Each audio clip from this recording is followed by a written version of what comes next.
दुआएं ही तो हैं जिसने बिछड़े हुए हज़रत यूसुफ को हज़रत यकूब से दोबारा मिलवा दिया। दुआएं ही तो हैं जिसने तपते हुए शहर में हज़रत हाजरा के लिए पानी का चश्मा जारी करवा दिया। दुआएं ही तो हैं जिसके ज़रिए हज़रत यूनुस अलैहिस्सलाम को मछली अपने पेट से ज़िंदा और सही सलामत समुंदर के किनारे पर उगल देती है। तुम्हें पता है दुआएं तो मुकद्दर मोड़ देती हैं। आप में जितनी ताकत थी आपने इतनी दुआएं मांग ली और बाकी का काम अपने अल्लाह पर छोड़ दें, क्योंकि इन दुआओं को पूरा करने की ताकत सिर्फ़ अल्लाह ही के पास है। अल्लाह की ताकत पर यकीन रखते हैं, इन पर अल्लाह ख़ास फजल करता है। और याद रखो अल्लाह का फ़ज़ल हमेशा मोजज़ों की सूरत में ही होता है। आपका दर्द ख़त्म नहीं हो रहा, अल्लाह जानता है। अल्लाह ये भी जानता है कि एक ही चीज़ की तलब मुसलसल आपको घायल कर रही है। आपकी खामोशी के पीछे सब्र से अल्लाह खूब वाकिफ़ है। दर्द बड़ी रातों में तड़पते हुए बस अल्लाह ही ने आपको देखा है, तो क्या आपके लिए इतना ही काफ़ी नहीं है? अल्लाह फरमाता है सब्र करो, बेशक सब्र करने वालों के साथ हूँ मैं। तुम्हें पता है तुम्हारे पास एक बहुत कीमती चीज़ है जो बहुत कम लोगों के पास होती है। अल्लाह वो चीज़ इन्हें देता है जिन्हें वो पसंद करता है और जिसे अपने करीब करना चाहता है। जानते हो वो क्या है? दूसरों की तकलीफ़ का एहसास और दुआ की तौफीक मिलना।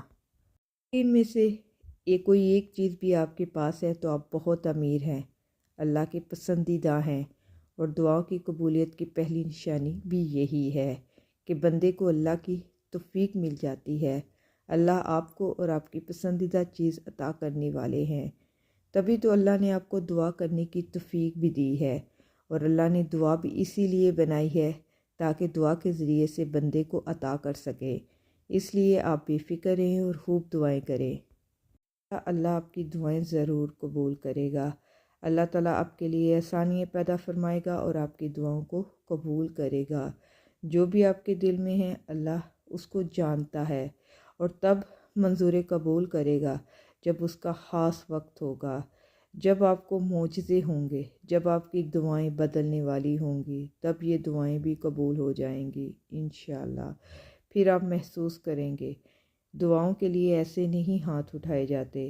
जब उसकी कबूलियत का वक्त होता है, जब उसे कबूलियत के लिए चुन लिया जाता है, तब आपके दोनों हाथ जो हैं वो उठ जाते हैं, उस दुआ को मांगते हैं। आपके होंठों तक वो दुआ तब ही आती है जब उसकी कबूलियत का वक्त होता है। फिर उसके लिए मोजज़े भी बन जाते हैं।